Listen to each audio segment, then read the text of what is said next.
Assalamualaikum warahmatullahi wabarakatuh. Kami dari kelas 84. Hari ini kami akan mempresentasikan PAT Agama tentang Ibnu Sina. Perkenalkan diri saya yaitu Humaira Kalumpa. Saya Fari dari kelas 84. Saya Tasya dari kelas 84. Saya Cinta dari kelas 84. Siapa sih Ibnu Sina? Abu Ali Al-Husain Ibnu Abdullah Ibnu Sina adalah seorang dokter Persia terkemuka yang menjadi filsuf muslim serta perintis ilmu kedokteran. Lahir pada 180 di Bukhara di Uzbekistan. Ibnu Sina mendapat dukungan dari kerajaan setelah mengobati Raja Bukhara dan Iran. Ahli Jahili. Dengan nama latin Avicena ini mengasah keterampilannya yang luar biasa di bidang-bidang yang diabaikan oleh orang lain. Dia menggabungkan pengetahuan ilmiahnya dengan pertanyaan filosofis yang dirinci dalam studinya Al-Qanun fil Tibb dan Kitab Al-Shifa, kitab penyembuhan. Penyelidikan filosofisnya kompleks, menggabungkan perspektif Aristotelian dan Platonis dengan teknologi Muslim. Saya akan menceritakan perjalanan hidup Ibnu Sina sebagai dokter muda. Ibnu Sina berusia 13 tahun ketika dia mulai belajar ilmu medis dan dengan kualifikasi yang baik. 3 tahun kemudian dia mendedikasikan semuanya untuk belajar kedokteran. Status sebagai seorang kedokteran kemudian sudah diraihnya saat berusia 18 tahun. Dalam periode itu, dia berhasil menemukan Nuh Ibnu Marsal, pengusaha Samanis. Padahal, semua tabib terkemuka saat itu sudah putus asa menangani penyakit Sultan Nabila. Atas usahanya yang besar, tabib muda itu diperbolehkan mengakses perpustakaan Sultan yang luas berisi manuskrip langka. Itulah yang memfasilitasi kegiatan penelitiannya. Saat menginjak usia 22 tahun, ayahnya wafat.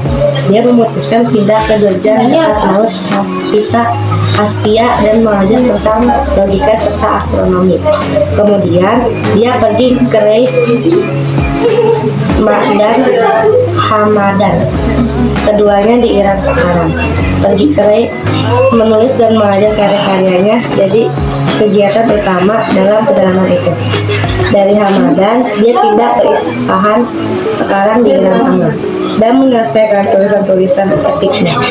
Namun, akibat terus melakukan perjalanan terlalu banyak, menyerahkan tenaga mental, dan diperburuk oleh kekacauan politik. Kesehatannya ambruk. Dekade terakhir dalam hidupnya, Ibnu Sina menghabiskan waktu untuk melayani seorang komandan militer ala al-Daulah Muhammad. Selain sebagai dokter, sastrawan umum, dan konsultan ilmiah, dia juga membantu selama komandan itu ikut dalam kampanye. Ibnu Sina meninggal pada Juni 1037 pada usia 58 tahun dan dimakamkan di Hamadan, Iran. Saya akan menjelaskan tentang karya ilmiah yang ditemukan oleh Ibnu Sina. Kontribusi Avicena yang paling penting bagi ilmu kedokteran adalah bukunya yang terkenal Al-Qanun fi Al-Tibb atau The Canon of Medicine, yang dikenal sebagai Canon di Barat. Buku ini adalah ensiklopedia kedokteran 5 jilid besar. Isinya mencakup lebih dari 1 juta kata. Di dalamnya terdiri dari pengetahuan medis yang tersedia dari suku kuno dan Muslim. Buku ini diterjemahkan ke dalam bahasa Latin pada abad ke-15 dan digunakan sebagai teks kedokteran standar di abad ke-17. Karya besarnya yang lain adalah The Book of Healing, ensiklopedia ilmiah dan filosofis. Buku ini dimaksudkan untuk menyembuhkan jiwa menjadi 4 bagian: logika, ilmu alam, matematika, dan metafisika. Dalam teks medisnya, Ibnu Sina juga mengidentifikasi penyakit menular seperti TBC beberapa abad sebelum Louis Pasteur. Dia juga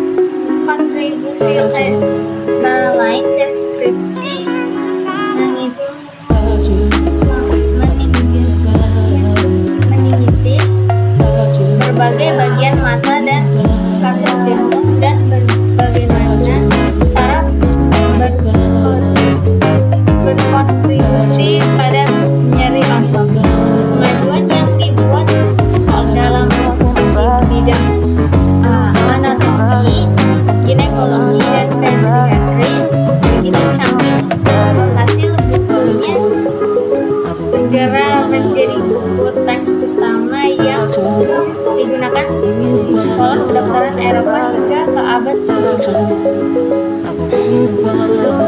Dalam bukunya, ia mengembangkan sistem logikanya sendiri. Logika Avicennia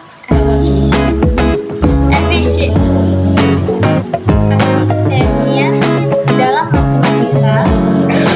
Ibnu Sina menjelaskan tentang konsep matematika. Ibnu Sina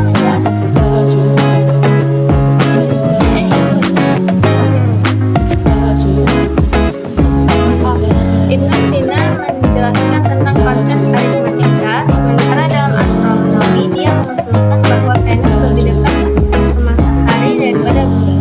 Dia juga menemukan alat untuk mengamati koordinat bintang dan menyatakan bintang-bintang itu bercahaya sendiri. Secara total, Avicenna menulis lebih dari 400 karya dan sekitar 240 diantaranya masih bertahan. Akal dan realitas. Pencapaian Ibnu Sina menemukan kebenaran tertinggi yang pantas mendapat perhatian. Konsepsi tentang realitas dan penalaran yang dimiliki berputar di sekitar Tuhan sebagai prinsip dari semua eksistensi. Dia berpandangan bahwa Tuhan adalah itulah dan sumber dari segala sesuatu. Namun, karena kebutuhan manusia dipanggil untuk menggunakan kasus nyata yang sekarang disebut ilmu pengetahuan, dengan demikian manusia dipanggil untuk menggambarkan dan menggunakan aturan logika untuk memenuhi kebutuhan. Konsep dasar logika yang Ibnu Sina nakal dikembangkan dari gurunya Aristoteles. Dari konsep sang guru, dia menambahkan pandangannya tentang pentingnya kebutuhan manusia untuk mendapatkan pengetahuan untuk kemajuan hidupnya. Meskipun semua kecerdasan berasal dari Tuhan, menurutnya kemampuan seseorang untuk memperoleh pengetahuan menentukan cara pandangnya. Untuk mencapai itu, manusia perlu meningkatkan kehidupan mereka dengan menggambarkan keseimbangan antara kebutuhan fisik dan spiritual. Dengan iman menjadi salah satu dari beberapa bahan utama yang menopang kehidupan. Menurutnya, Tuhan sebagai titik tertinggi di antara intelek bumi tidak bertentangan dengan upaya manusia untuk mencari ilmu pengetahuan. Sebab dengan ilmu pengetahuan itu, manusia justru dapat lebih memahami keagungan Tuhan.